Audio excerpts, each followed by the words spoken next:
Assalamualaikum warahmatullahi wabarakatuh. Saya Fitra Neliza SPD, calon guru penggerak Angkatan 9 dari SDN 28 Sungilanse, Kecamatan Kamangbaru, Kabupaten Sijunjung, dengan pengajar praktik Ibu Wiwit Nursanti SPD dan fasilitator Ibu Fatmi Riana SPI MPD. Pada video ini, saya akan melaksanakan aksi nyata modul 1.4 Budaya Positif. Melaksanakan diseminasi modul 1.4 Budaya Positif kepada rekan guru di SDN 28 Sungilanse. Selamat menyaksikan. Assalamualaikum warahmatullahi wabarakatuh. Waalaikumsalam warahmatullahi wabarakatuh. Alhamdulillahillazi hadana liyaza wa ma kunna linahtadiya laula an hadanallah. Asyhadu an la ilaha illallah wa asyhadu anna Muhammadar Rasulullah la nabiyya ba'da amma ba'du. Yang terhormat Bapak Kepala SDN 28 Sungilanse, yang terhormat Bapak Ibu Majelis Guru beserta staf SDN 28 Sungilanse yang telah hadir dalam ruangan ini. Puji syukur kita ucapkan kepada Allah Subhanahu wa taala yang telah memberikan kesempatan kepada kita untuk hadir di dalam ruangan ini dalam rangka diseminasi modul 1.4 Budaya Positif dari Fitra Neliza SPD, calon guru penggerak Angkatan 9 SDN 28 Sungilanse Kabupaten Sijunjung. Bapak Ibu yang saya hormati, pertama sekali saya mengucapkan terima kasih banyak atas waktunya, atas partisipasinya untuk mengikuti kegiatan pada hari ini. Pada hari ini kita akan mengikuti kegiatan diseminasi modul 1.4 Budaya Positif, yang mana nanti ada nilai-nilai kebajikan yang akan kita pelajari dan akan kita terapkan kepada anak kita di sekolah ini. Baik Bapak Ibu, ini adalah Fitra Neliza, sudah kenal? CGP Angkatan 9 SDN 28 Sungilanse. Insya Allah untuk Angkatan 11 nanti ada 5 orang lagi, amin, yang akan kita sama-sama bergerak nanti ke depannya. Baik Bapak Ibu, nah sebelum kita memulai kegiatan ini, kita SDK dulu ya, supaya kita bersemangat, karena sekarang waktunya agak rawan-rawan ngantuk. Jadi, nah silakan Bapak Ibu berdiri. Ya, silakan berdiri. Ikuti gerakan yang ada di layar ya. Oke. Tangannya ke depan. Bergerak.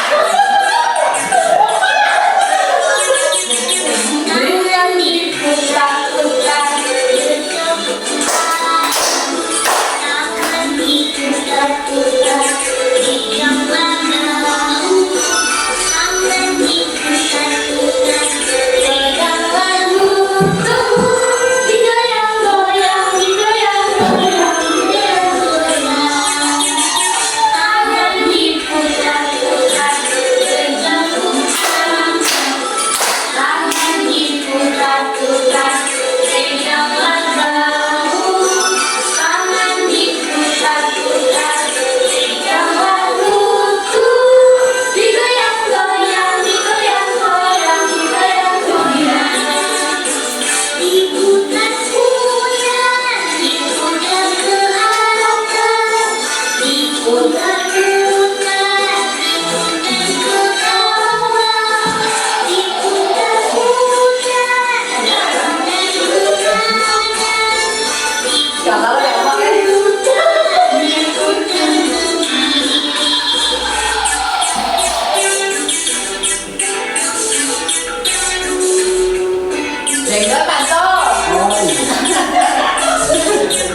kita sedang melakukan stretching gunanya untuk merilekskan tubuh kita ya, supaya kita itu tidak tegang mengikuti kegiatan kita. Nah, baik Bapak Ibu, di sini ada pertanyaan pemantik. Setuju atau tidak setuju? Nanti Bapak Ibu jawab.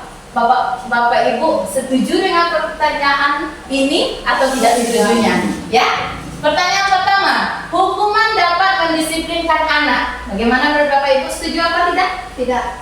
Kalau Kalau setuju. setuju pengerak tidak. Ada pilihan seperti itu ya? Kaliannya setuju. Setuju ya? Ya, oke. Ibu Putri gimana? Setuju. Apa? Kalau Ibu? pengerak tidak. Tidak setuju ya? Pantau? Setuju. Setuju. Bapak? Ya, setuju. Setuju ya? Oke. Berarti kita ada tadi yang tidak setuju ya?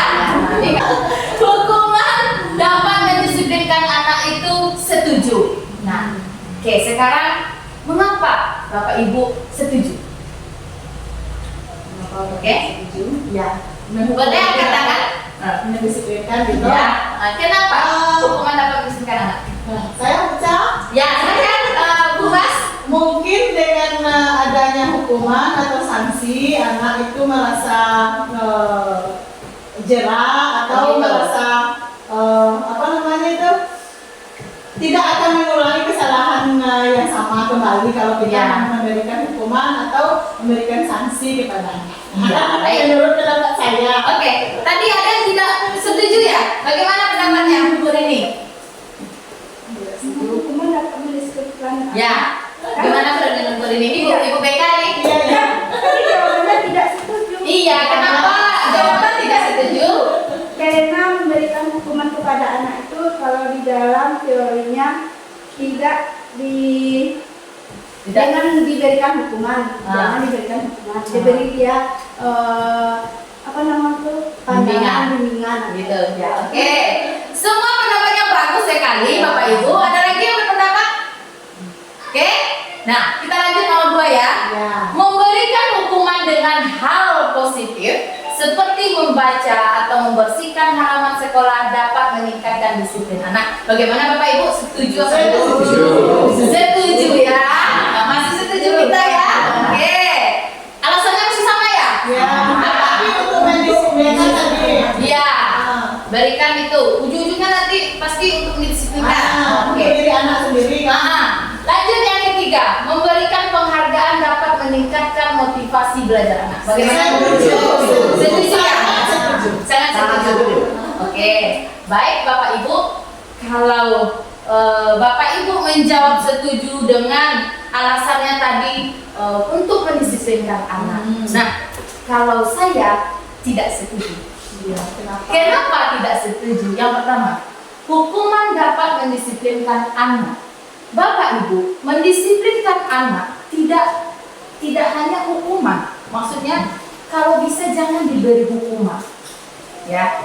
Karena nanti ketika kita memberikan hukuman, anak akan tertekan, mentalnya akan terganggu. Dengan melakukan kesalahan, dia langsung diberi hukuman. Itu tidak sesuai. Nah, itu yang dikatakan Bu Rini tadi. Secara teorinya kita tidak boleh menghukum anak. Tugas kita adalah membimbing anak itu, tidak memberi hukuman. Oke, kita lanjut nomor 2 lagi. Pemberian hukuman dengan hal positif seperti membaca, membersihkan halaman sekolah, meningkatkan disiplin anak.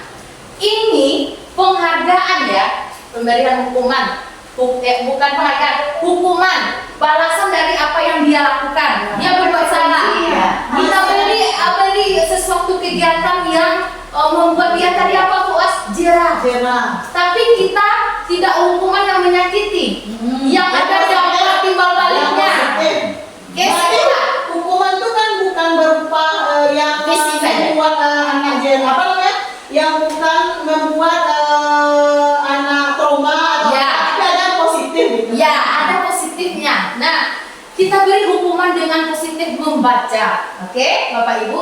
Kalau kita memberikan hukuman anak membaca, apa yang jadi tujuan kita adalah anak menjadi biasa membaca gitu ya. Terus yang keduanya membersihkan halaman. Itu tujuannya ini Kalau kita bersih ini ya, tapi tidak ada mulai dari diri anak. Tidak dari diri anaknya sendiri. Karena tadi Dia intelektualnya merasa sangat terhukuman.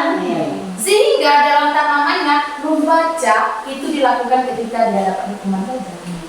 Membersihkan kelas ketika dia terlambat. Itu yang tersimpan dalam pikiran. Iya, mindset anak akan seperti itu. Nah, masih setuju kita? Nanti Bapak Ibu akan kita pelajari sampai akhir, akan kita pahami, oh ternyata ini gitu ya. Lanjut yang ketiga, ini yang paling tidak setuju. Karena penghargaan itu Bapak Ibu tidak selalu positif. Memang dalam belajar kita selalu memberikan penghargaan, akhirnya apa? Juara, gitu. Nilai, peringkat, reward. Nah, dalam pemberian reward kita juga harus jeli sebagai guru untuk berikan reward kepada anak. Kenapa? Karena reward itu bisa mematikan karakter anak. Kenapa seperti itu? Yang mendapat reward hanya kepada anak yang berambisi, yang kognitifnya tinggi misalnya. Kita meskipun berikan rewardnya di dalam bidang-bidang seperti dia di bagian olahraga misalnya ya.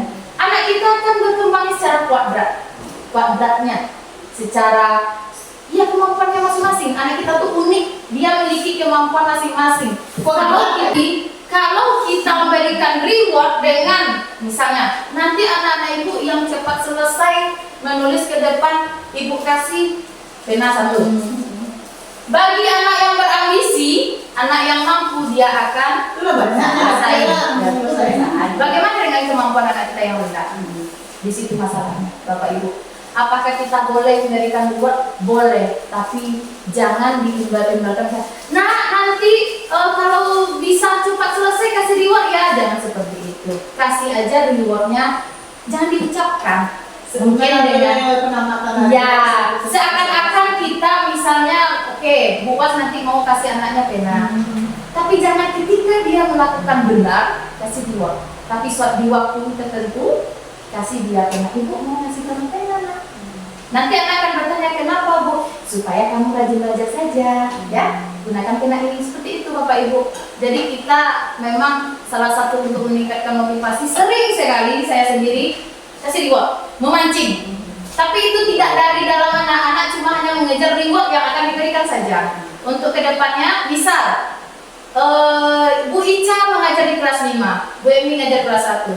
Ketika Bu Ica mengajar di kelas 5, dia selalu ngasih reward, permen lah ini. Ketika Bu Emi masuk, dia nggak ngasih permen, dia tidak termotivasi. Benar apa salah itu? Apa yang kita lakukan itu sudah salah. Dalam mindset anak hanya mengejar reward, gitu ya Bapak Ibu. Setuju ya? Nanti kita lanjutkan. Bapak Ibu antekan.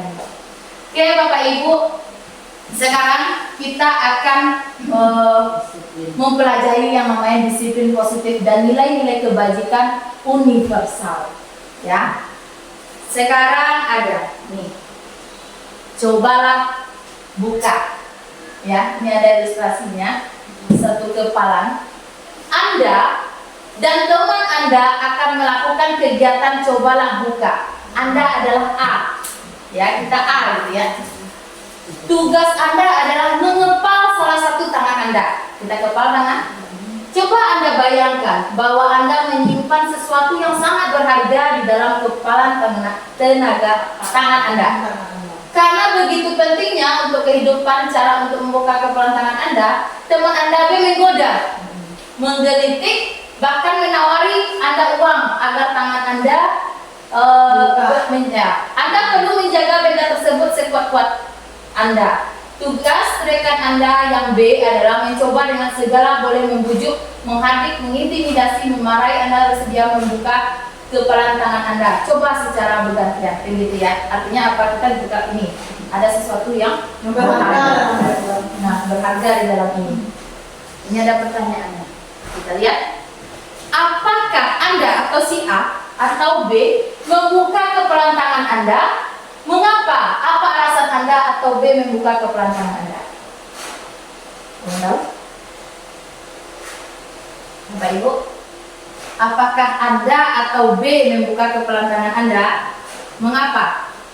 Apa alasan membuka kepalan tangan Anda itu? Anda tahu? Mungkin dia ingin memiliki yang berharga dalam Ya, si B Anda benar. atau B? Kalau saya sayang bukan alasan sendiri. Bagus, mantap. Terus, Alasannya ya, ya, alasannya.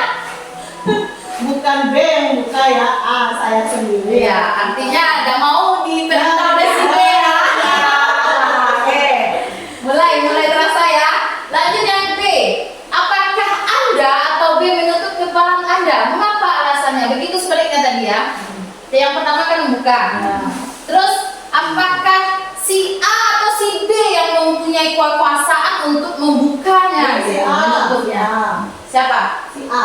Tetap si A. Yang kita sendiri. Kita sendiri. Ya. Ya, kita sendiri ya. Oke. Setuju Pak Kala? Setuju.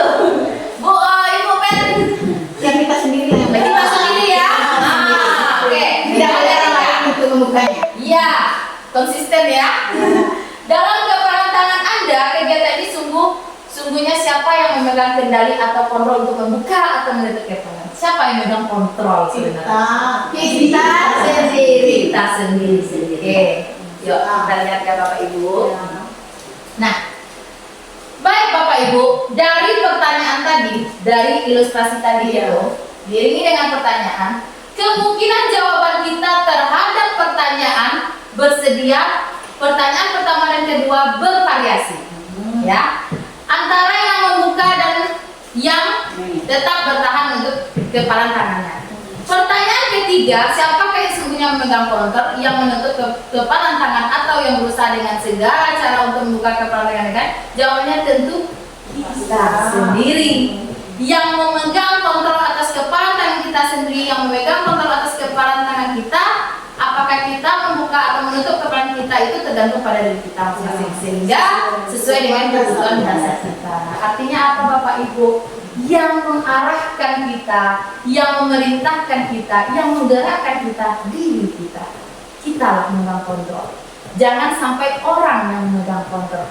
Apabila kita sudah memegang kontrol, apapun godaannya, mau dikasih rumah besar kek, mau dikasih mobil bagus kek, kalau sudah kontrol diri pada diri kita, nggak akan terpancing. Oke Bapak Ibu, kita sebagai pendidik perlu yang namanya kontrol diri, karena kita adalah orang yang diberikan kepercayaan untuk memanusiakan manusia. Berapa orang yang akan kita manusiakan manusia di sini Bapak Ibu? 124 ya, 124 orang. Itu adalah tanggung jawab kita bersama. Bagaimana kita bisa memanusiakan dia sudah manusia, tapi biar manusia kita pun masih proses jadi manusia seutuhnya. Jadi kita ini bisa dikatakan manusia jadi-jadian dulu. Nah, itulah namanya Belum sempurna. belajar sepanjang hayat. Ya Bapak Ibu, meskipun kita guru, nah ini motivasi untuk kita tetap belajar. Nih, kata orang kan guru udah pintar. Udah pintar, guru itu udah perlu belajar. Ternyata setelah kita pelajari banyak sekali tugas tupoksi kita yang harus kita kerjakan tuh belum kita laksanakan. Ya Bapak Ibu, kita lanjut. Nah, nih. Disiplin. Disiplin itu apa? Dari segi kata, disiplin berasal dari bahasa Latin, yaitu discern, yaitu bacanya itu boring, discern, yang artinya belajar. Yang jika diartikan lebih lanjut dari kata kasarnya disiplin, maka maknanya ada latihan atau pendidikan dalam mengembangkan hakikat, spiritualitas dan kepribadian. Nah, disiplin adalah suatu sikap kesadaran dan kepatuhan seseorang dalam menaati peraturan dan norma sosial yang berlaku tanpa adanya paksaan dari luar. Ya Bapak Ibu, kita sering sekali disiplin, tapi kita lupa cara melaksanakan disiplin itu apa. Ternyata disiplin itu adalah sikap kita. Apa saja contohnya itu? Mungkin disiplin waktu, berpakaian, itu termasuk ke kedisiplinan ini. Oke Bapak Ibu. Nah, lanjut. tujuan sikap disiplin. Apakah perlu kita disiplin Bapak Ibu? Perlu ya. Kenapa kita harus disiplin? Untuk mencapai tujuan yang maksimal. Iya, kalau kita disiplin, maka tujuan program yang telah kita rancang bisa berjalan dengan lancar, gitu ya. Bagaimana Pak Anto? Bagaimana Aman? Ya, untuk disiplin diri sendiri itu untuk mengatur lah waktu kita. Iya, ini ada beberapa tujuannya ya, disiplin itu. Yang pertama, untuk menciptakan satu keteraturan dalam diri. Betul kayak itu Bapak Ibu?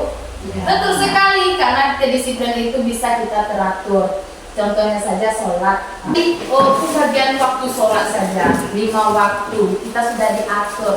Ketika azan berkumandang, kita tergerak untuk melakukan beribadah, sholat. Nah, dengan kebiasaan-kebiasaan itu bisa teratur. Apakah itu termasuk disiplin? Ya, disiplin diri kita terhadap waktu. Ya, sehingga bisa menciptakan teratur kita, tidak tergesa-gesa, tidak tidak seperti itu, teratur kita. Yang kedua, untuk membuang dan memperbaiki kebiasaan buruk. Nah, betul sekali. Kalau orang yang tidak disiplin, pasti banyak sekali yang tidak hal-hal buruk. Nah, apa yang hal buruk? Ya, tidak teratur tadi, tidak terstruktur setiap kegiatannya. Yang ketiga, untuk membantu dan mengembangkan pengendalian diri atas diri. Ya, Bapak Ibu. Terus yang keempat, untuk menciptakan prinsip agar seorang dapat mencapai sasaran tertentu dalam hidup. Itu tadi contohnya, kita membuat suatu program. Tidak hanya di sekolah saja program itu Bapak Ibu, diri kita sendiri juga harus ada programnya. Hal kecil saja. Pagi itu kita harus dulu menyusun program. Apa-apa saja yang harus kita lakukan hari ini. Apa yang menjadi target kita hari ini.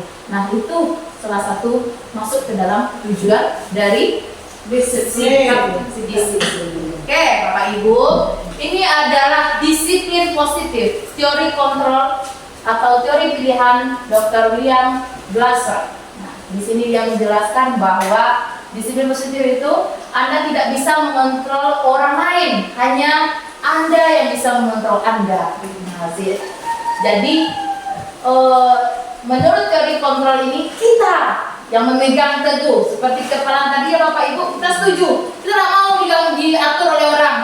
Artian tidak mudah tergoyah oleh pancingan-pancingan orang atau godaan-godaan orang lain. Kita harus punya prinsip. Kita harus punya prinsip. Maka dia menyampaikan bahwa makna disiplin belajar kontrol diri dengan menggali potensi kita agar tercapai tujuan mulia, yaitu sesuatu menjadi seseorang yang kita inginkan berdasarkan nilai-nilai yang kita hargai. Lanjut, yang kedua, dia juga menyatakan bahwa semua perilaku memiliki tujuan. Betul Bapak Ibu? Ya, semua perilaku itu ada tujuannya. Apa saja teori motivasinya itu? Ada dari tujuan perilaku itu ada teori motivasi, ada untuk menghindari hukuman, untuk mendapatkan imbalan, terus ada untuk menghargai diri sendiri, nilai-nilai kebajikan universal, dan keyakinan. Itu ya. Lanjut, yang ketiga, model berpikir menang dan kolaborasi dan konsensus menciptakan pilihan-pilihan baru. Nah, di sini ada yang namanya 5 posisi kontrol. Sebagai pendidik Bapak Ibu, di sini kita akan mendalaminya nanti. Ada penghukum, pembuat rasa bersalah, teman, pemantau, manajer. Nah, di mana seharusnya kita, dan kita juga mengetahui nanti di mana kita dominan selama ini. Nah, kita akan pelajari ini. Setelah itu ada juga segitiga restitusi. Nah, di segitiga restitusi ini adalah salah satu kegiatan untuk membantu anak menyelesaikan suatu permasalahan. Nah, ada langkah-langkahnya yang harus kita lakukan. Yang pertama, menstabilkan identitas. Yang kedua, validasi kebutuhan. Yang ketiga, menanyakan keyakinan. Nanti Bapak Ibu akan lihat video tentang segitiga restitusi, yang mana saya sudah mencoba kemarin Bapak Ibu mempraktekkan membuat keyakinan keras segitiga diskusi di kelas 5. Nanti kita lihat bersama-sama. Dan yang keempat itu realitas, kebutuhan kita berbeda. Kita berusaha memahami pandangan orang lain tentang dunia. Setiap orang memiliki gambaran yang berbeda. Nah, di situ dari gambaran berbeda itu manusia ini memiliki kebutuhan dasarnya. Ada bertahan hidup, penguasaan, kasih sayang, kesenangan, dan kebebasan. Kita lanjut ya Bapak Ibu. Nilai-nilai kebajikan universal. Nilai-nilai kebajikan adalah sifat-sifat positif manusia yang merupakan tujuan mulia yang ingin dicapai setiap individu. Nilai-nilai tersebut bersifat universal dan lintas bahasa, suku, bangsa, agama maupun latar belakang. Setiap perilaku atau perbuatan memiliki suatu tujuan menurut Dr. William Glasser pada teori kontrol 1984. Terus dengan mengaitkan nilai-nilai kebajikan yang diyakini seseorang, maka motivasi intrinsiknya akan terbangun sehingga menggerakkan motivasi dari dalam untuk dapat mencapai tujuan mulia yang diinginkan. Nah, di sini Bapak Ibu untuk bisa mencapai atau mendapatkan nilai-nilai kebajikan universal itu yang ingin dicapai oleh setiap anak Indonesia, terutama kita, anak kita di SD 28, kita harus kenal dengan profil pelajar Pancasila. Ya Bapak Ibu, kita sering sekali ya sekarang harus mewujudkan peserta didik yang berprofil pelajar Pancasila. Apa saja itu? Yang pertama beriman, bertakwa kepada Tuhan Yang Maha Esa dan berakhlak mulia. Yang mana di sini kemarin juga menjadi apa kemarin Bapak Ibu? Ada di yang kita susun kemarin? Visi kita. Nah, kita lihat. Yang kedua mandiri. Ketiga bernalar kritis. Keempat berkebinekaan global. Kelima bergotong royong. Dan keenam kreatif. Ternyata ada 6 nilai-nilai kebajikan yang sesuai dengan profil pelajar Pancasila ini. Yang pertama itu kan beriman, percaya kepada Tuhan Yang Maha Esa. Kita sering sekali mengatakan bahwa anak kalaulah beriman, kalaulah berakhlak mulia, semuanya sudah selesai kata kita kan. Tapi Bapak Ibu kita tidak bisa mengatakan itu 100% selesai, karena orang yang beriman kalau tidak kita kembangkan, kita tanamkan yang 5 di bawahnya juga tidak akan bisa. Ya, kita sebagai pendidik ini adalah hanya mengaktifkan ibarat tombol. Kita mengaktifkannya saja. Dia sebenarnya sudah ada arus listriknya. Ya Pak Anto ya, dia sudah ada. Kita cuma sebagai membangunkannya saja lagi, menggerakkannya saja. Ayo kita kembangkan. Misalnya anak kita dia bernyanyi, suaranya bagus. Anak kita itu contohnya Selfie. Dia udah bagus suaranya. Apakah dia nanti bisa bagus karena gurunya? Tidak. Dia sudah mempunyai kemampuan sendiri untuk itu. Apa tugas kita? Kita mengembangkan, mengaktifkan, menumbuhkan. Nah, yang mengasah, yang sudah ada pada dirinya itu ya Bapak Ibu. Bernalar kritis ini mandiri. Nah, mandiri ini kita sudah diterapkan juga di tempat kita kepada anak-anak. Yang mandiri itu seperti apa contohnya, Panto? Itu mandiri itu seperti mengerjakan tanpa menggerakkan bantuan orang lain. Ya, apa biasanya dilakukan oleh anak kita tuh Panto? Contohnya kalau di dalam satu pembelajaran dia bisa mengerjakan tugas, ujian gitu ya. Satu contoh mengerjakan tugas sendiri. Ya, bagus sekali Panto. Yang lain Bapak Ibu? Yang mandiri itu artinya dia mampu melakukan sendiri tanpa mengharapkan bantuan orang lain. Tapi konsepnya di sini jangan kita juga bilang tanaman kepada anak-anak harus sendiri, karena kita sebagai makhluk sosial kita tidak bisa hidup sendiri. Kita harus membantukan orang lain. Dan tapi kita harus menanamkan ya Pak Anto ya, yang mandiri itu seperti apa. Kalau kita sudah bisa sendiri, yang kegiatan yang harus kita kerjakan sendiri, kita mengerjakan sendiri. Saya yakin sekali kita sudah menerapkan yang ini.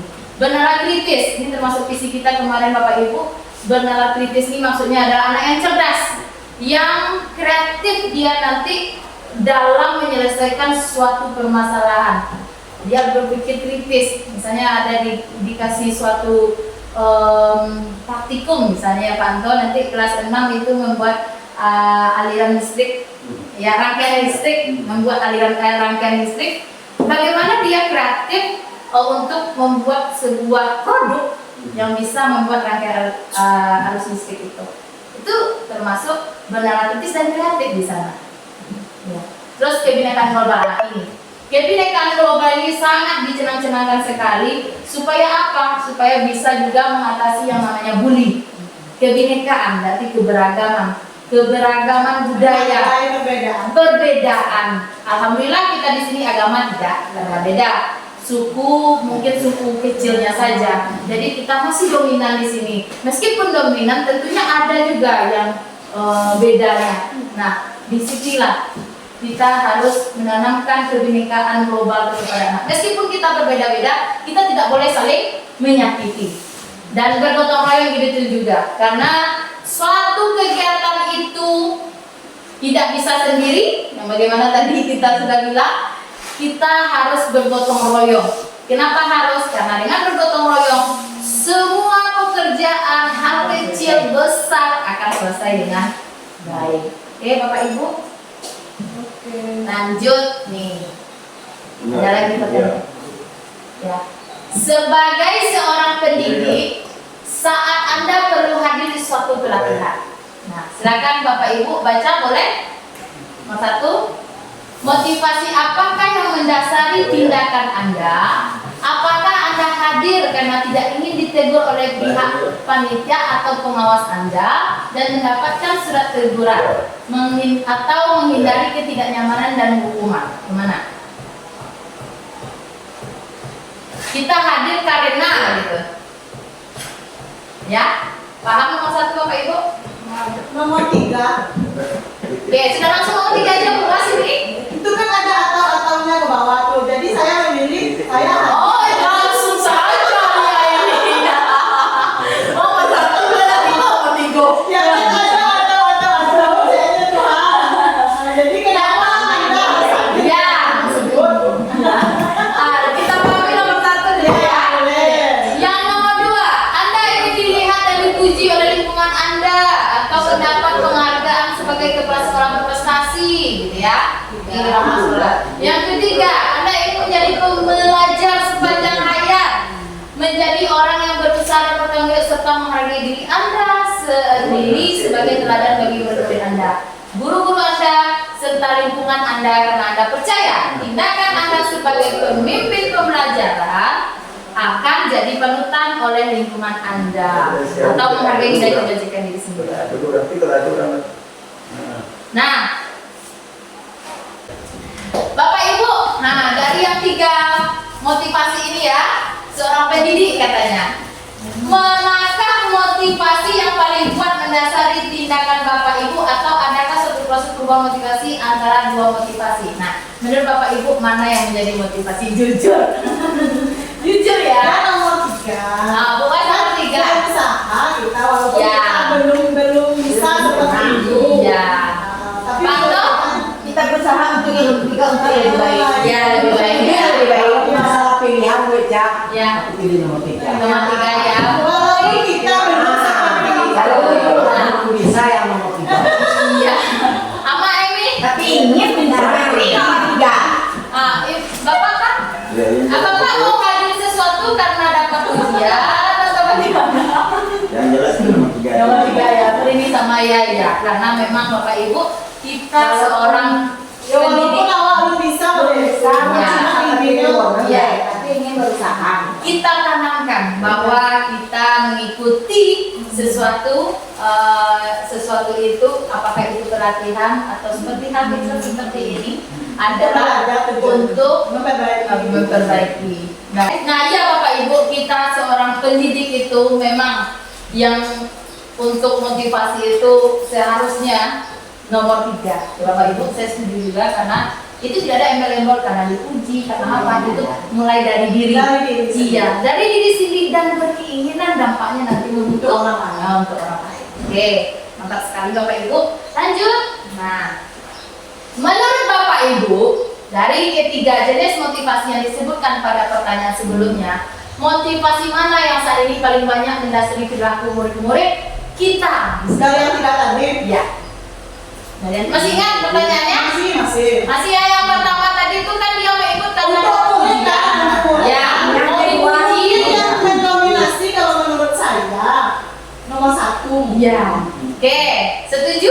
Setuju. Setuju. Karena sedikit sekali murid kita yang dari darinya.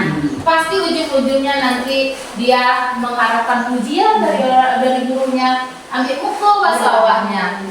Nah, Contoh yang ke ya. kalau dia nak dia kalau rapi syaratnya kalau elo aku jadi syaratnya konten kan kurangnya itu mana Oh ya, oke, bagus sekali Ama. Ya, bagus sekali Ama. Ya, gitu ya. Yang intinya dia mengharapkan sesuatu. Kalau Ama bilang tadi kan, kalau Yoko pun dapat satu gua gini, ada. Apa yang diharapkan nilainya tadi? Jadi ada yang ada yang dia targetkan dari hatinya gitu. Nanti kalau kita dapat 100 dikasih pena. Tuh, ada targetnya. Cuma batas pena aja kan, ketika bicara ngasih pena lagi selesai motivasinya. Itu dia. Yang kedua, kita lanjut Bapak Ibu. Nilai kebajikan apa yang Bapak Ibu rasakan penting saat ini untuk ditanamkan pada murid-murid kita di kelas dan di sekolah? Apa nilai kebajikannya? Seperti tanggung jawab ya, jujur, dan bantu sepenuh, ya, sopan santun, menghargai ya Bapak Ibu ya. Iya, kita guru di sini bukannya tidak melakukan itu, tapi kita lebih ditingkatkan lagi caranya. Mungkin caranya cara kita yang telah kita lakukan seperti apa tadi hukum ya, hukuman. Kita masih memandang bahwa hukuman itu sebagai suatu cara untuk mencapai anak yang memiliki karakter yang baik. Nah, soalnya udah pas akan merubah gitu. Iya, tidak. Lanjut. Kita sekarang masuk motivasi, hukuman dan penghargaan serta restitusi. Nah, menurut Diane Gosen dalam bukunya Restructuring School Discipline menyatakan ada 3 motivasi perilaku manusia. Yang pertama, untuk menghindari ketidaknyamanan atau hukuman, ya. Betulkah itu Bapak Ibu? Kita termotivasi karena menghindari ketidaknyamanan. Apa itu? Tingkat terendah dari motivasi perilaku manusia. Biasanya orang yang motivasi perilakunya untuk menghindari hukuman dan ketidaknyamanan akan bertanya, apa yang akan terjadi apabila saya tidak melakukannya? Terus sebenarnya mereka sedang menghindari permasalahan yang mungkin muncul dan berpengaruh pada mereka secara fisik, psikologis maupun tidak terpenuhnya kebutuhan mereka. Bila mereka tidak melakukan tindakan tersebut, motivasi ini bersifat eksternal, tidak dari dalam dirinya. Dia hanya terpengaruh dari luar saja karena dia merasa bahwa menghindari ketidaknyamanan atau hukuman. Tidak ada tersebut. Iya, dia hanya target tadi lagi. Masih target, masih ada masih ada yang diiming-imingkannya. Ya, ada yang diingin-inginkannya, yang dibayang-bayangkannya. Yang kedua, untuk mendapatkan imbalan atau penghargaan dari orang lain. Nah, ini tadi dia datang ke pelatihan karena ingin dipuji oleh atasan, gitu ya Pak ya. Karena dia datang pergi sekolah karena dipuji oleh atasan. Dia datang ke sekolah karena mau pengen namanya di absen sekolah. Jadi itu. Pada motivasi yang kedua ini, motivasi satu tingkat di atas yang pertama. Berarti yang kedua nih di atas yang pertama tadi. Yang kedua. Di sini orang berlaku untuk mendapatkan imbalan, penghargaan dari orang lain. Orang dengan motivasi ini akan bertanya, apa yang akan saya dapatkan apabila saya melakukannya? Nah, terus mereka melakukan sebuah tindakan untuk mendapatkan pujian dari orang lain dan pujian dari orang lain yang menurut mereka penting dan mereka letakkan pada dunia berkualitas mereka. Mereka juga melakukan sesuatu untuk mendapatkan hadiah, pengakuan atau imbalan. Motivasi ini juga bersifat eksternal. Ya Bapak Ibu ya. Jadi udah dua motivasi. Apakah perlu kita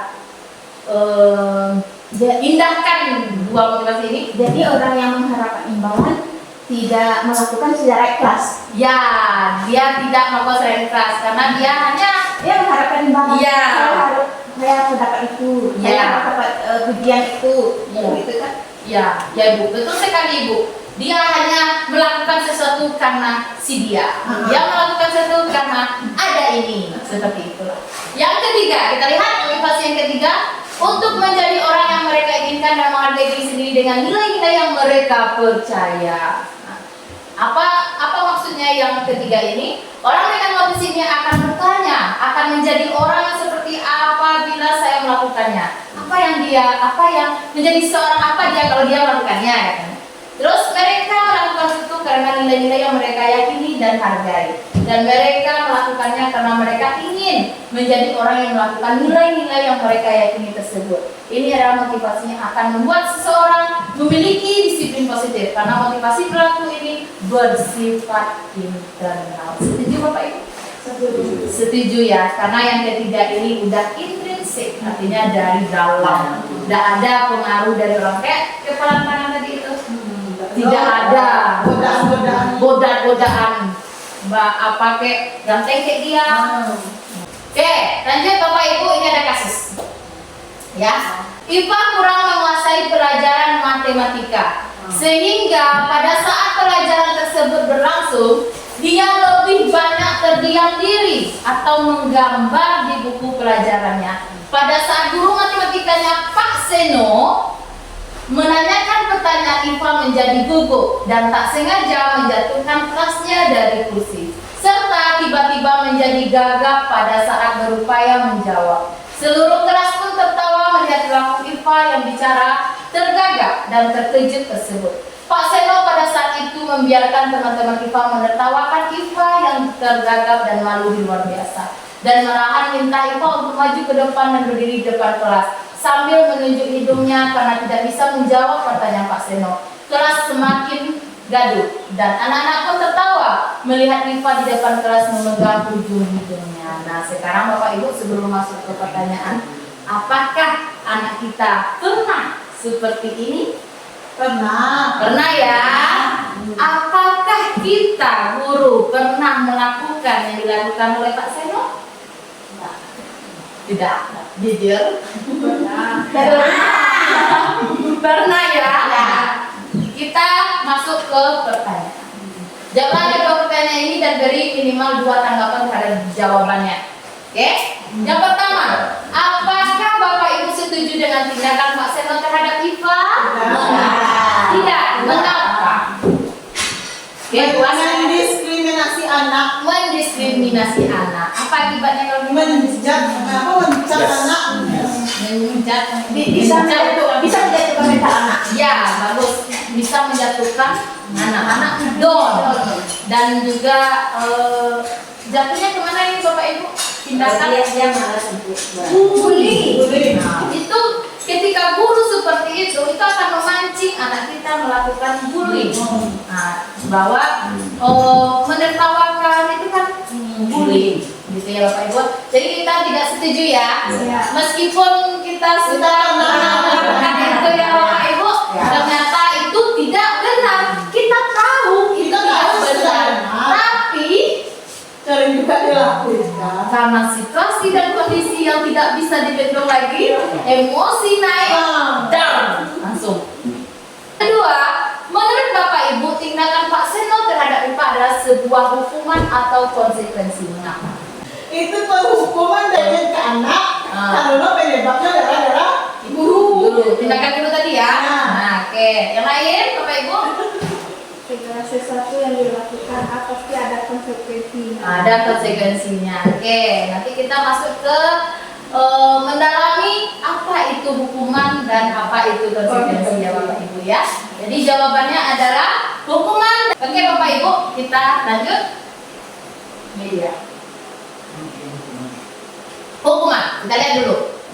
Hukuman itu adalah sesuatu akibat yang diterima oleh anak karena perbuatannya yang mereka lakukan. Ya kan Bapak Ibu? Ya, bisa dia melakukan perbuatan yang apa?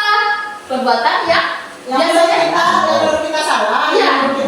kita memberikan hukuman kalau dia sudah melakukan pelanggaran, kesalahan. Kalau dia tidak melakukan kesalahan, apa yang kita berikan? biasanya penghargaan pujian. Iya, sedianya pujiannya ya. Nah, terus ciri-ciri hukuman itu adalah hukuman bersifat tidak terencana atau tiba-tiba. Yang kedua, anak atau murid tidak tahu apa yang akan terjadi atau tidak dilibatkan. Yang ketiga, hukuman bersifat satu arah dari pihak guru yang memberikan hukuman. Nah, artinya otoriter dia nih hukuman ini. Terus yang keempat, hukuman tanpa melalui kesepakatan atau pengarah dari pihak guru. Terus lagi hukuman berupa fisik maupun psikis murid anak disakiti suatu perbuatan. Anak disakiti suatu perbuatan. Ya Bapak Ibu setuju dengan ini ya? Karena memang ya kita hukuman itu kan kita berikan langsung aja. Nah tanpa kita ya meskipun misalnya kita udah buat aturan, dia melanggar, terus kita berikan aturan gitu ya. Sebenarnya untuk menyelesaikan suatu masalah itu tidak perlu diberikan hukuman. Bagaimana caranya? Kita lihat. Berikut ini ciri-ciri konsekuensi. Nah, ini yang konsekuensi. Apa konsekuensi itu? Bentuk konsekuensi sudah terencana dan disepakati. Kayak aturan kelas ya? Iya. Terus sudah dibahas dan disetujui oleh guru dan murid. Artinya konsekuensi ini sudah melalui musyawarah. Sudah mufakat kita gitu ya. Terus yang ketiga, murid dibuat tidak nyaman dalam waktu yang pendek. Yang keempat, konsekuensi diberikan berdasarkan suatu data yang umumnya dapat diukur. Sikap guru umumnya memonitor murid dan konsekuensi sudah diketahui oleh murid. Artinya adalah konsekuensi ini sudah tahu dia gitu. Oh dia lakukan ini konsekuensinya. Dia Bapak Ibu. Nah, ini dia. Nah nih kita tentukan ya hukuman atau konsekuensi ini. Gitu ya. Tindakan guru mencatat 100 kali di dalam buku kalimat saya tidak akan terlambat lagi karena terlambat ke sekolah. Hukuman atau konsekuensi? Kalau tergantung Konsekuensi. Konsekuensi? ya konsekuensi. Kalau sudah disepakati itu konsekuensi. Ya. Kalau belum disepakati itu hukuman. Ya, hukuman jadinya ya. Nah, ini jatuhnya ke konsekuensi. Karena dia dituliskannya mencatat segera artinya udah tahu. Iya. Ya, udah diketahuinya. Kedua, lari mengiring lapangan basket 2 kali karena terlambat hadir di sekolah. Hukuman dan konsekuensi? Hukuman biasanya. Tergantung musyawarah. Kalau ada musyawarahnya jatuhnya konsekuensi. Oke. Kita sampai ke bawah nanti kita bisa menyimpulkan ya. Coba yang ketiga, murid diminta untuk push up 15 kali karena tidak menggunakan masker ke sekolah. Konsekuensi. Konsekuensi. Iya, ya, karena dinilainya tidak langsung gitu aja ya. Mungkin sebelumnya udah ada penghukuman. Ya. Lanjut, menggantikan kertas tugas teman yang telah dicoret-coret. Menggantikan kertas tugas Hukuman teman. itu hukuman. Ya, hukuman ya. Karena dia sudah melakukan. Tiba-tiba tidak direncanakan. Nah, artinya tadi kalau konsekuensi apa? Kalau sudah disepakati. Oke, bisa. Sudah bermusyawarah. Ya, lanjut pertanyaan berikutnya ya. Membersihkan tumpahan air di meja tulis karena tersenggol pada saat belajar. Hukuman. Hukum? Ya. Tiba-tiba. Ya, tiba-tiba. Ada hukuman Nah, kalau cluenya tiba-tiba dan terencana.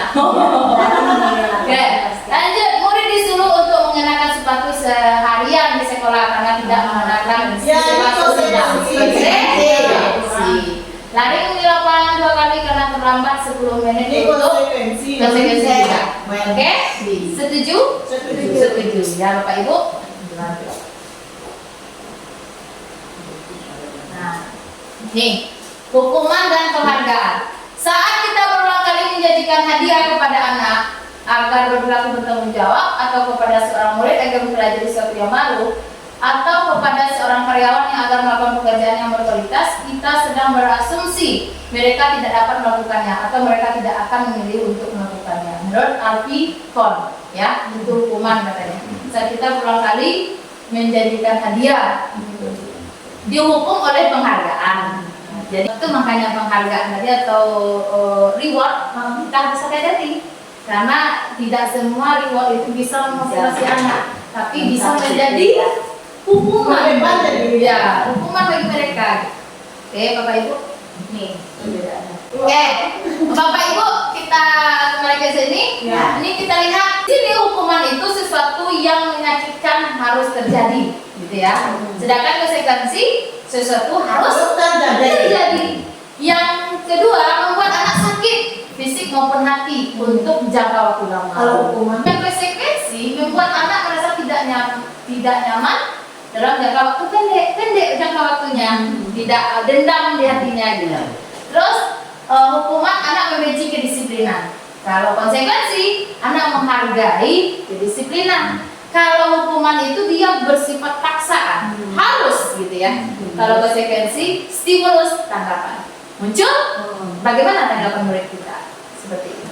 Intinya nanti konsekuensi ini internal nanti itu. Kesadaran, motivasi dari diri kita. Lanjut, berikutnya mendorong anak menyakiti diri sendiri, menyesuaikan diri. Ya belajar itu kalau konsekuensi, karena dia udah dibayang-bayangkan kalau dia melakukan ini dalam hadis sudah Iya. ada perubahan kan menjadi yang lebih baik. Nah, Iya. Terus kalau hukumannya itu konsep diri yang buruk.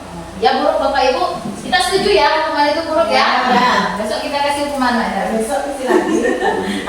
Konsekuensi konsep diri. Artinya yang berikutnya anak belajar untuk menyembunyikan kesalahan. Ya Bapak Ibu ya. Oh, Anak betul. belajar untuk mematuhi peraturan. Yang terakhir, kalau hukuman marah, rasa bersalah, dipermalukan, merasa tak dihargai, gitu ya. Kalau konsekuensi kehilangan hak, dibuat tidak nyaman untuk sementara. Nah ini dia. Nah ada identitas gagal dan identitas sukses. Kalau yang identitas gagal itu hukuman tadi. Nah, apa saja dia? Sesuatu yang menyakitkan harus terjadi, tidak nyaman untuk murid atau anak untuk jangka waktu panjang ya dia Bapak Ibu ya. Terus korban mendapat keadilan, murid anak akan tersakiti, berlaku pasif, agresif meningkat, sistem tidak akan berjalan bila murid tidak takut gitu ya. Terus berlaku hanya pada sebuah institusi, tidak berlanjut pada kehidupan nyata.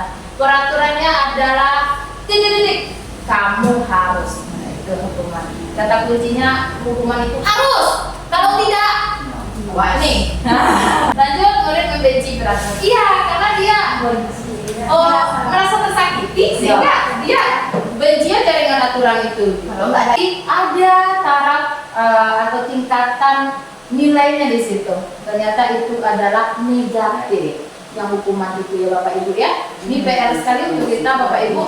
Terus yang kedua ada Konsekuensi itu berarti konsekuensi sesuatu harus terjadi. Tidak nyaman untuk murid jangka pendek. Terus murid dibuat tetap tidak nyaman, tapi tidak tersakiti. Terus penguatan hanya bertahan jangka waktu pendek, melakukan monitoring dan terus menerus dari guru, membantu penerapan apa peraturannya, mampukah kamu melakukannya, terima kasih, seperti itu. Artinya apa?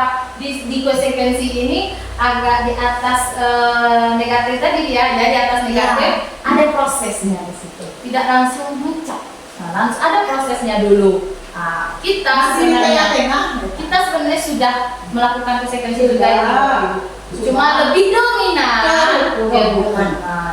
Terus restitusi. Nah, ini kata-kata yang baru mungkin kita kenal. Saya sendiri di guru penggerak baru mengenal yang namanya restitusi. Apa itu? Di restitusi ini ada katanya pilihan, ya. Yang kedua, menguatkan untuk murid dalam jangka waktu panjang.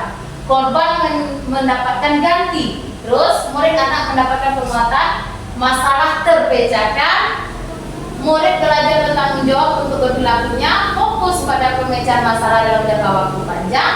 Apa yang kamu yakini, apa yang bisa kamu lakukan untuk berbagi masalah ini? Murid atau anak menghormati dunia dan orang lain. Tidak langsung dicap dia gitu, dia seorang yang anak yang nakal gitu. Tapi kita ajak dia dengan langkah-langkah restitusi, kita ajak dia bagaimana cara menyelesaikannya. Bapak Ibu, kita sebenarnya sudah melakukan restitusi ini.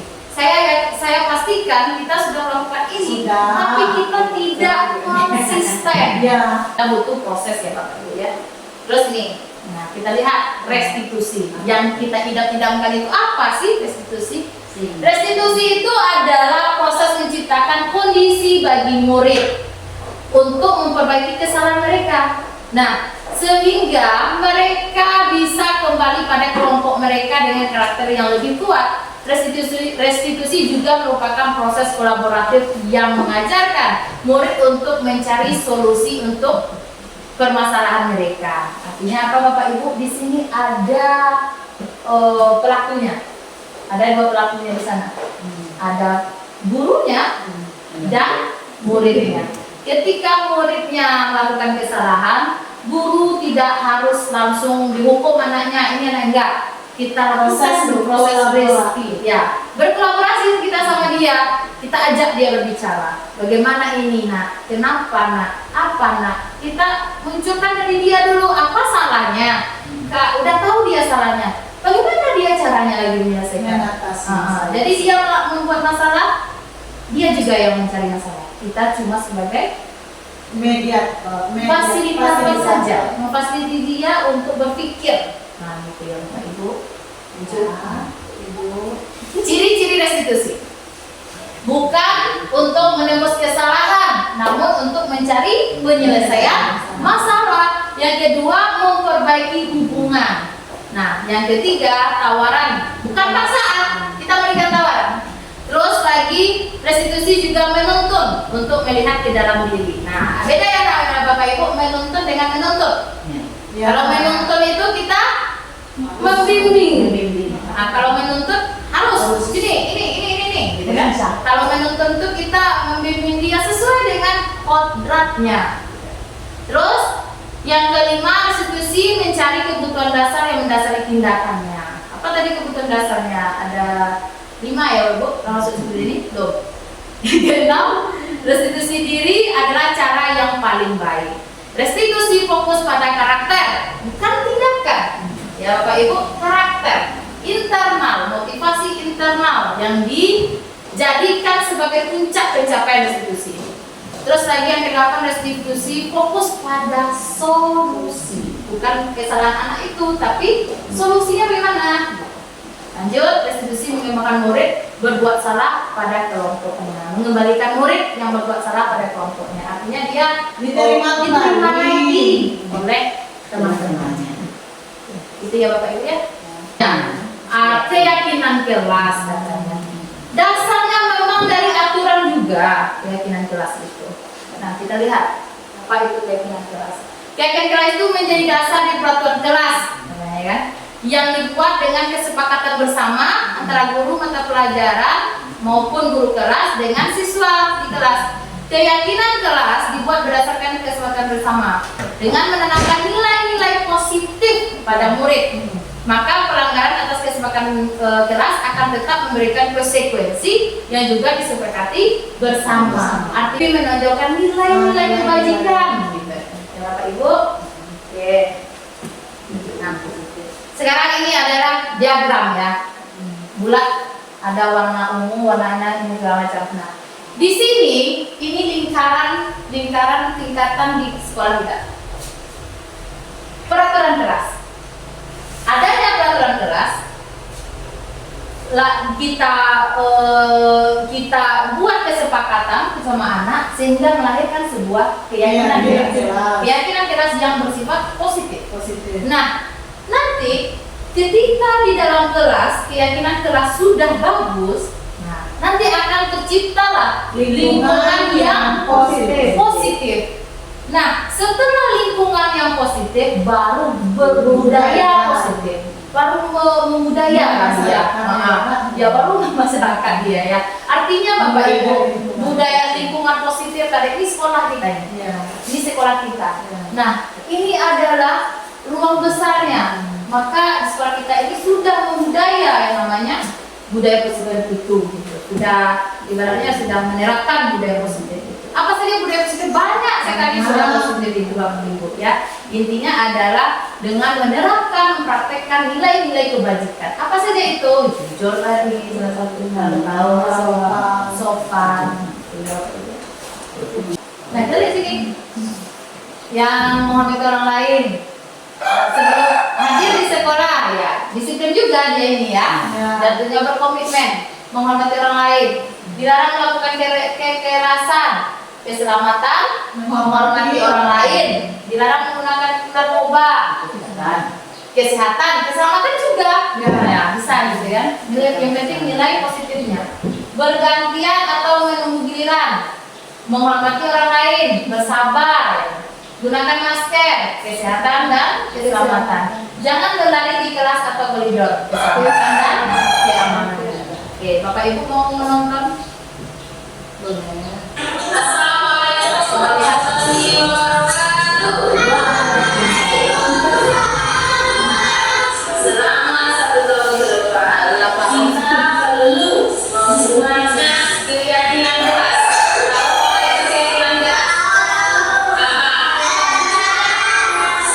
Ya, ini adalah video mohon keyakinan keras bagi kita di dalam kelas ini. Lebih banyak yang kita lakukan apa saja yang kita boleh kita lakukan. Tujuannya apa?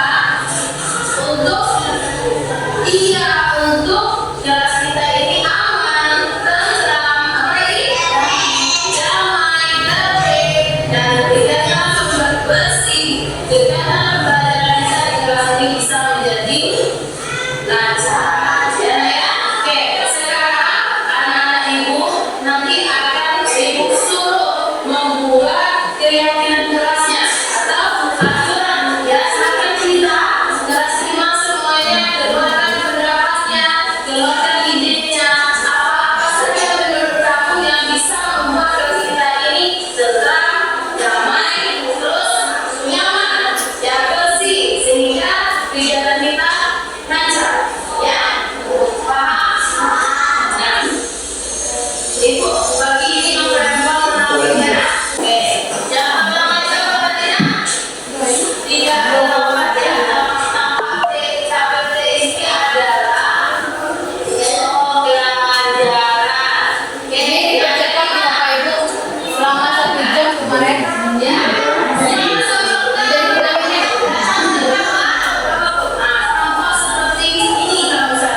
Ya, kita membuat keyakinan keras ini ada tabel T-nya. Tabel T itu tampak seperti dan tidak tampak seperti. Berarti ini tampak sepertinya menghargai teman misalnya. Apa tidak tampaknya selalu menghargai teman, tidak tampak sepertinya. Nah nih.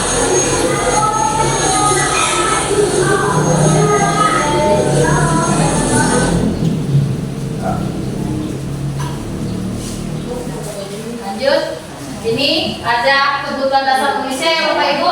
Ada kasih sayang dan rasa diterima, penguasaan, kesenangan, kebebasan dan bertahan hidup. Jadi inilah 5 kebutuhan dasar kita sebagai manusia. Kita butuh kasih sayang kan Bapak Ibu? Butuh. Karena kasih sayang itu adalah sebagai spiritual untuk diri kita ya. Terus penguasaan. Apa perlu kita penguasaan? Perlu dah? Penguasaan. Ya, Perlu ya? Perlu penguasaan. Karena apa penguasaan itu? Supaya kita tidak mudah diatur oleh orang. Apakah bisa menggunakan yang kepala tadi itu penguasaan itu? Ya kita menguasai diri kita gitu, tidak orang lain. Terus lagi kesenangan. Apakah kita perlu kesenangan? Perlu. Kita perlu kesenangan, perlu liburan, perlu relax, perlu bergoyang-goyang. Terus kebebasan. Kita perlu kebebasan? Perlu sekali, itulah dasar kita, dan kita juga bertahan hidup. Perlu itu ya Bapak Ibu ya. Nah ini yang perlu sekali, 5 posisi kontrol. Nah, penghukum ada 5 ya. Penghukum, pembuat rasa bersalah, sebagai kawan, sebagai pemantau, sebagai manajer. Nah, mana nanti yang paling posisinya yang bagus? Kita lihat. Penghukum itu yang tadi itu. Kita menggunakan nada yang keras. Kamu harus seperti ini. Ayo, kamu harus seperti ini. Begitu. Ada kata harusnya. Anak itu dituntut kayak gini. Kita langsung mencap dia. Itu dia yang menghukum. Kalau membuat rasa bersalah, kita menggunakan kata yang agak lembut, agak pelan, tapi menusuk. Apa maksudnya? Ibu kecewa sama kamu. Lembut ya. Tapi kata-katanya, apa yang kamu lakukan ini? Yang kamu lakukan ini salah. Kita sudah membuat dia bersalah, merasa bersalah, kecewa kata kita. Kan dia merasa bersalah ya Pak ya. Nah, gitu. Itu yang pembuat rasa bersalah. Yang ketiga sebagai kawan. Kalau kawan kita merangkul, kita mengajak. Ayo, nah kita cari solusinya. Ayo, nah apanya yang salah? Apa permasalahannya? Lebih kita ajak dia. Agak halus, lebih halus. Yang keempat sebagai pemantau. Apa itu pemantau? Kita memonitoring, ibaratnya membimbing dia, memantau, lihat perkembangannya. Nah, menurut kamu ini bagaimana? Apa yang harus kita lakukan? Nah, lebih seperti itu. Kita membimbing ya, Bapak Ibu. Ya. Kalau sebagai manajer itu adalah mengkop semuanya, tapi dia tidak menghukum. Tidak juga membuat merasa bersalah. Ya, tapi manajer dia lebih menggunakan segitiga restitusi.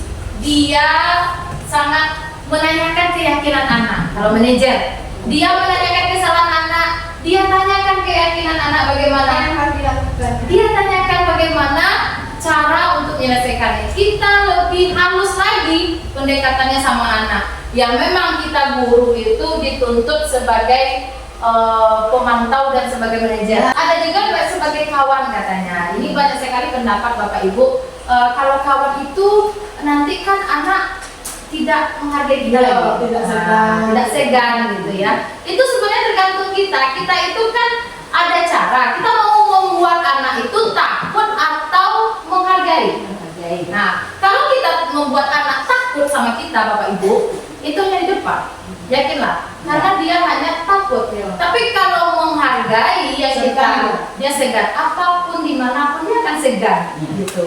Ya Bapak Ibu. Lanjut.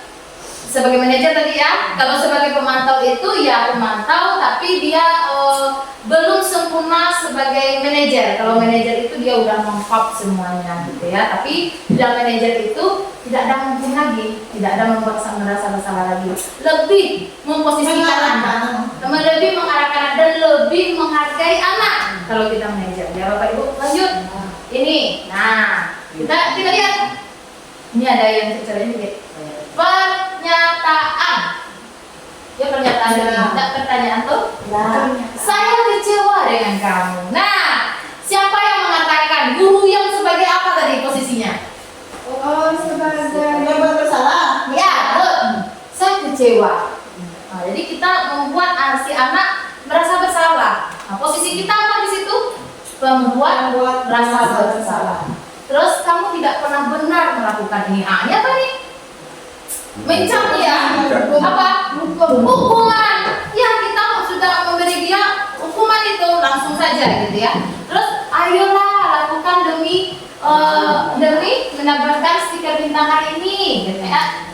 Ayolah lakukan demi ibu, ayolah lakukan demi bapak ibu. Apa itu? Ayolah. Ya bagus. Sebagai teman. Dan yang keempat, bagaimana kamu bisa menyelesaikan masalah ini katanya? Apa di situ? Manajer. Dan lebih ke manajer. Ya, bagaimana? Sudah ditanyakan bagaimana caranya nak? Nah, gitu ya. Terus yang terakhir, kamu selalu yang paling terakhir ini itu adalah hukuman. Oke, kita cek. Nah, ini dia ya. Membuat orang merasa bersalah, betul ya? Penghukum, teman, pemantau, manajer, penghukum. Oke, Bapak Ibu, kita lanjut. Nah, segitiga restitusi ini slide ke-38, dia ada 5. Segitiga restitusi. Nah, restitusi juga adalah proses kolaborasi tadi ya Bapak Ibu ya, yang mengajarkan murid untuk mencari solusi terhadap masalah dan membantu murid berpikir tentang orang seperti apa yang mereka inginkan dan bagaimana mereka harus memperlakukan orang lain. Oke, kita lanjut. Ini segitiga restitusinya Bapak Ibu. Yang pertama itu ada menstabilkan identitas. Ini. Nah, menstabilkan identitas ini dia katakannya seperti ini. Setiap orang pasti pernah melakukan kesalahan. Ya. Terus kamu bukan satu-satunya yang pernah melakukan ini. Nah, ini tahapnya di menstabilkan identitas. Terus lagi yang kedua, validasi kebutuhan. Apa yang dikatakan di situ? Kamu tentu punya alasan mengapa melakukan itu. Terus, adakah cara yang lebih efektif untuk mendapatkan apa yang kamu butuhkan? Nah, lebih halus. Artinya apa? Setelah kita menstabilkan identitas itu, masalahnya kan dalam permasalahannya tuh. Dia misalnya mencuri lah, atau mencontek, kan jujur tuh. Jadi kita bilang aja seperti ini. Nah, ibu juga pernah dulu tidak jujur. Tapi nak, perbuatan jujur itu adalah maksudnya baik kebenaran. Artinya apa? Kita stabilkan dulu sehingga dia itu merasa tidak sesuatu yang dilakukan itu tidak terlalu yang memberatkan dia, sehingga dia muncullah kesadarannya untuk mengakui kesalahannya. Kita stabilkan identitas masalahnya, akhirnya dia mau mengatakan mengapa dia melakukan itu. Ya kan Bapak Ibu? Nah, di segitiga restitusi kita stabilkan identitas, kita buat dia tidak merasa bersalah, sehingga dia mengatakan. Lanjut, setelah itu baru kita tanyakan keyakinannya. Apa peraturan yang kamu ketahui nak? Apakah perbuatan kamu itu sudah benar nak? Itu dia yang segitiga restitusi ya Bapak Ibu ya. Oke, ini menstabilkan identitas. Nah, ini guru berkata berbuat salah itu hal yang manusia tidak ada yang salah katanya kan. Ibaratnya tidak menyalahkan. Kalau kamu menyalahkan dirimu sendiri terus menerus, apakah kamu bersikap baik lebih tertarik untuk menyelesaikan masalah pada dirimu sendiri katanya. Kita pasti bisa menyelesaikannya permasalahan ini sehingga dia tidak terbebani dengan kesalahannya itu, gitu maksudnya Bapak Ibu. Aduh kawannya Rasul. Iya. Semua gitu. Jadi dia tertekan dia dengan kesalahannya itu gitu. Yang kedua, validasi kebutuhannya. Kamu bisa saja melakukan hal yang lebih buruk, tapi kamu tidak melakukannya kan? Kamu pasti punya alasan kenapa melakukan itu gitu. Terus apa yang penting bagi kamu? Kamu boleh tetap berusaha menjadi sikap itu, tapi tambahkan sikap yang lain yang baru. Maukah kamu belajar cara lain? Kita ajak dia gitu supaya dia itu mengekspor atau memberitahu kita apa betul alasannya. Lanjut yang ketiga, menanyakan keyakinan. Nah, ini dia Bapak Ibu, setelah kita tahu permasalahannya, baru kita ajak dia mengingatkan keyakinan yang telah kita sepakati. Apa itu? Apa nilai yang kita percaya di kelas atau di sekolah kita nak? Nah, ini maksudnya aturan kita tadi itu, tapi namanya keyakinan. Nilai-nilai apa yang telah kita sepakati? Nah, gitu ya. Apa contohnya? Anak yang mencontek tadi, apa yang nilai apa yang harus kita tanamkan sebenarnya nak? Jujur. Nah, gitu. Terus kelas yang ideal itu seperti apa sih nak? Gitu. Kamu ingin jadi anak seperti apa? Lebih katanya itu lembut. Nah, bagaimana prakteknya? Bapak Ibu mau lihat? Iya, boleh. Ini lembut. Iya, saya lembut.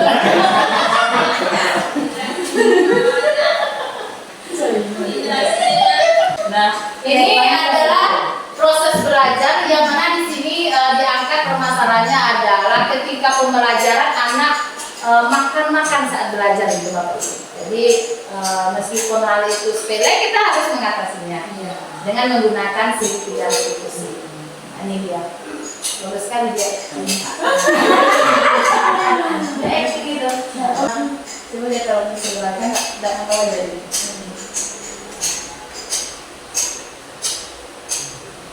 Pandai. Dengan Segitiga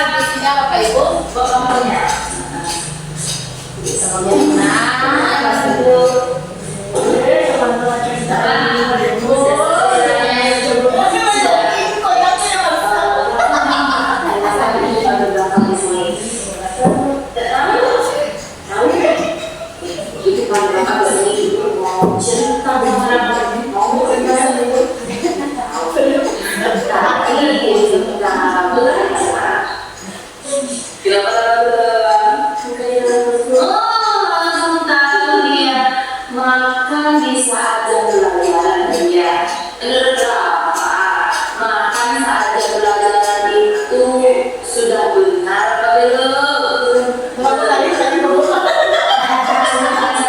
Ini teksnya cuma sekali, cuma terhenti karena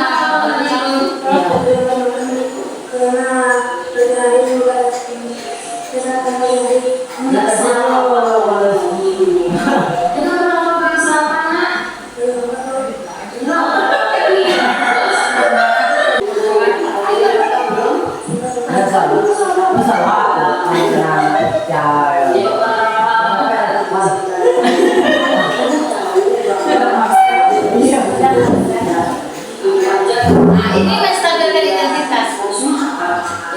Tapi kita harus tahu kapan, di mana tempat kita untuk makan. Kita harus tahu itu ya. Oh jadi gitu ya pada kelas.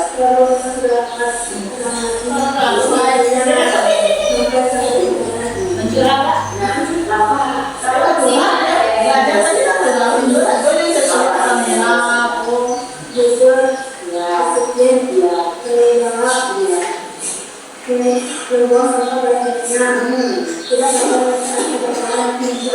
Artinya adalah tidak akan saat Ini menanyakan keyakinan. tadi Rafa makan di saat jam belajar. Menurut Rafa sudah melaksanakan kegiatan kelas kita belum? Nah, apa yang harus Rafa lakukan lagi nak? Memperbaikinya. Apa memperbaikinya nak? Terus ya, baik Rafa. Sekarang ibu bantu Rafa untuk solusi-solusinya supaya Rafa tidak makan lagi pulang kelas. Menurut Rafa apa solusinya? Ya, tidak mulai lagi. Bagaimana supaya tidak terulang itu? Terus, ya, itu yang akan melakukannya supaya tidak akan saja. Apa sekarang tidak akan mengulangi lagi. Jadi, nah, jadi tidak akan jadi sama-sama. Iya, bagus. Jadi pada diri. Karena kalau kita sudah berjanji pada diri kita, kita tahu ini yang harus kita lakukan dan mana yang tidak harus kita lakukan. Tidak baik. Bapak, untuk kedepannya ini berharap kita tidak mengulangi lagi, ya. Simpan Bapak. Baca juga keyakinan kita, maka harus kita akannya aman, tenang, dan selanjutnya belajarnya ya. Bapak, jadi Bapak sudah mati sama. Bapak mau yang sempurna dan tidak mengulangi lagi ya ya. Pak, untuk kedepannya juga berharap Bapak bisa lebih baik lagi. Jadi kita Bapak anaknya baik, hebat, mau berubah, dan Bapak nanti didoakan menjadi anak yang sukses. Amin. Bapak, setelah ini silakan Bapak istirahat lagi, dengan sehatnya, dan Bapak boleh istirahat. Ya, iya. Jangan diulang lagi ya. Bapak semoga Bapak selalu sukses. Sekarang Bapak sebentar ya. Oke, Bapak Ibu, itulah proses segitiga restitusi yang telah saya coba untuk menyelesaikan satu permasalahan pada anak kita. Nah, apakah kita sudah melakukan itu? Sudah, Bapak Ibu. Kita sudah melakukan itu.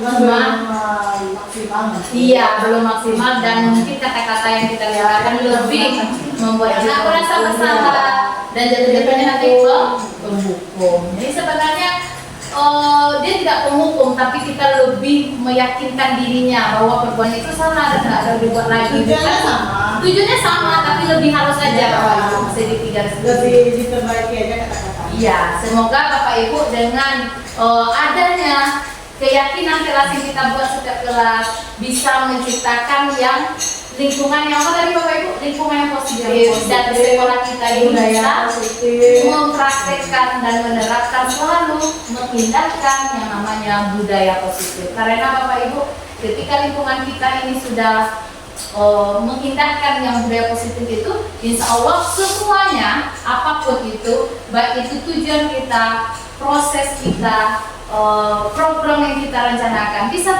terlaksana dengan baik.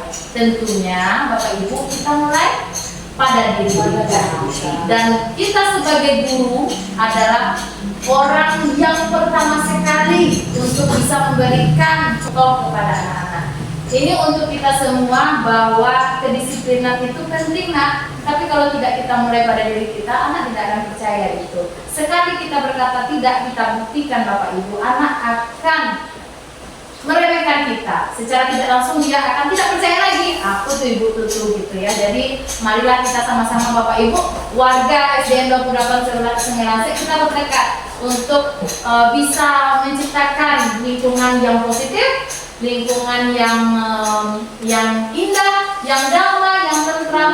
Melalui apa? Ya menerapkan yang namanya budaya positif tadi. Oke Bapak Ibu, sangat luar biasa hari ini ya kita belajar budaya positif ini. Semoga sekolah kita bisa menjadi sekolah unggul dengan mempraktekkan budaya positif. Lanjut tutup kegiatan kita. Apakah ada Bapak Ibu yang ingin bertanya? Silakan. Ya Bu Des, silakan. Ya, saya di sini ingin bertanya kepada Bu Ica. Saya ingin tanyakan kepada Bu Ica, bagaimana cara kita konsisten menjalankan segitiga tersebut? Ya, terima kasih pertanyaannya Ibu Des. Baik, saya ingin coba menjawab. Bagaimana cara kita supaya kita konsisten? Artinya kita tetap gitu ya, tetap melaksanakan secara berkelanjutan. Bagaimana caranya? Nah, caranya yang dapat kita lakukan adalah Bapak Ibu, mulai dari diri kita terapkan budaya positif pada diri kita, memberikan pengaruh positif kepada lingkungan, dan menerapkan kepada semua anak berhak mendapatkan perlakuan segitiga restitusi. Jangan pilih, jangan timbang pilih. Ibaratnya apapun permasalahannya, kita gunakan yang namanya segitiga restitusi untuk menyelesaikan suatu permasalahan mereka, sehingga dengan begitu akan terjadi kebiasaan oleh kita sebagai guru dan menjadi suatu konsisten dalam diri kita. Setiap ada permasalahan kita gunakan yang namanya segitiga restitusi, sehingga permasalahan anak kita terbantu dan anak tidak tertekan. Menurut saya seperti itu. Ibu, bagaimana Ibu Des? Terima kasih. Saya terima kasih dengan jawaban Bu Ica. Ya, terima kasih Bu Des. Ada lagi Bapak Ibu? Ada lagi? Nggak ada lagi. Nggak ada lagi. Nah, baik. Nah, ini yang terakhir Bapak Ibu ya. Setelah kita belajar ini, tentunya ada flashbacknya atau yang kita peroleh gitu ya Bapak Ibu ya. Sebelum kita akhiri kegiatan kita pada hari ini, kita lihat dulu hal baik apa yang dilakukan hari ini. Oke, apa yang didapatkan pada desiminasi ini gitu. Mendapatkan ilmu, oke. Tentang Keyakinan kelas. keras, cara menjadi guru yang tidak terhukum, Iya. yang tidak membuat merasa bersalah. Iya. Dan Bukan penilaian pada diri kita sendiri. Iya. Bagaimana keadaan kita sekarang ini? Bagaimana untuk yang akan bersamanya?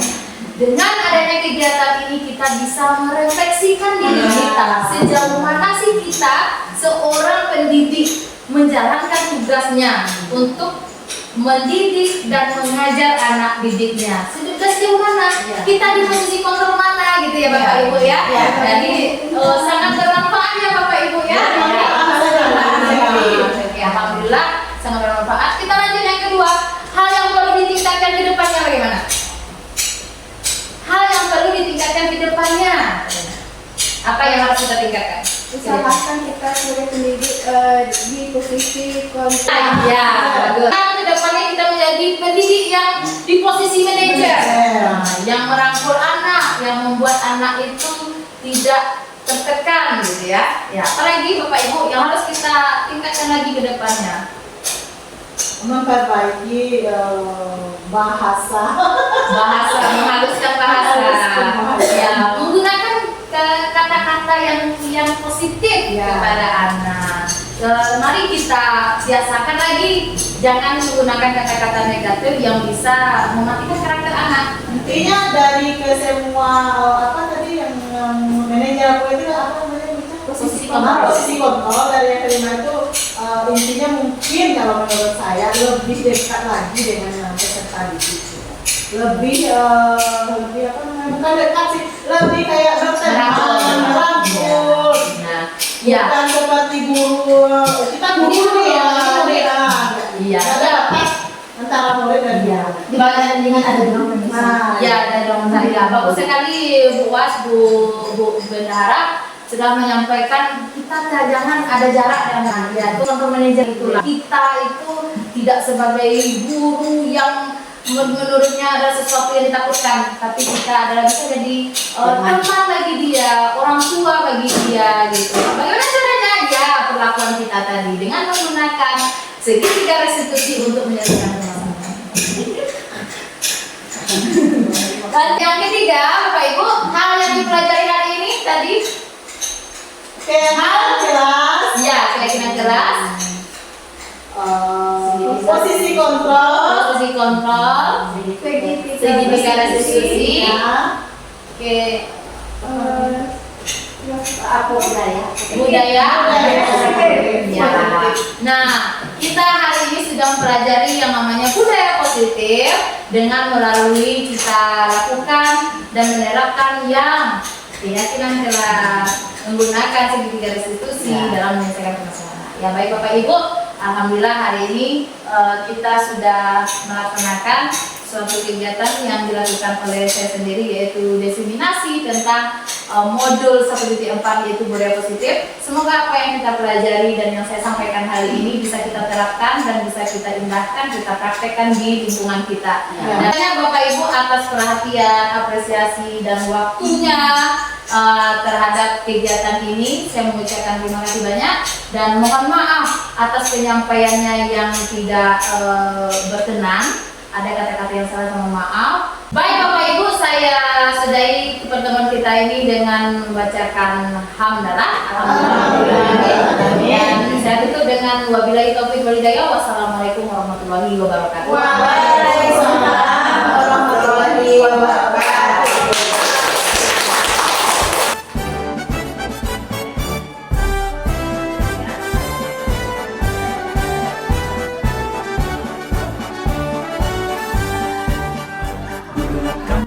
Itulah diseminasi yang telah saya lakukan. Diseminasi penyebaran pemahaman budaya positif kepada rekan guru dilaksanakan pada tanggal 24 Oktober 2023 di SDN 28 Sungilanse. Diikuti oleh kepala sekolah dan 9 orang rekan guru. Kegiatan terlaksana dengan lancar dan semua peserta mengikuti dengan antusias mengikuti diseminasi tentang budaya positif yang nantinya akan diterapkan di SDN 28 Sungilanse. Dalam penerapan program disiplin positif, hendaknya guru memiliki standar kepribadian, profesional, dan sosial yang baik. Guru mampu merefleksikan dirinya dalam posisi kontrol saat ini. Bagaimana perjalanan dirinya sebagai manajer yang menuntun murid-muridnya menjadi insan yang mandiri, merdeka, dan bertanggung jawab sesuai dengan standar nasional pendidikan. Demikianlah aksi nyata modul 1.4 budaya positif yang telah saya laksanakan. Semoga dapat memberikan manfaat untuk kita semuanya. Terima kasih atas perhatiannya. Salam guru penggerak, tergerak, bergerak, menggerakkan. Wassalamualaikum warahmatullahi wabarakatuh.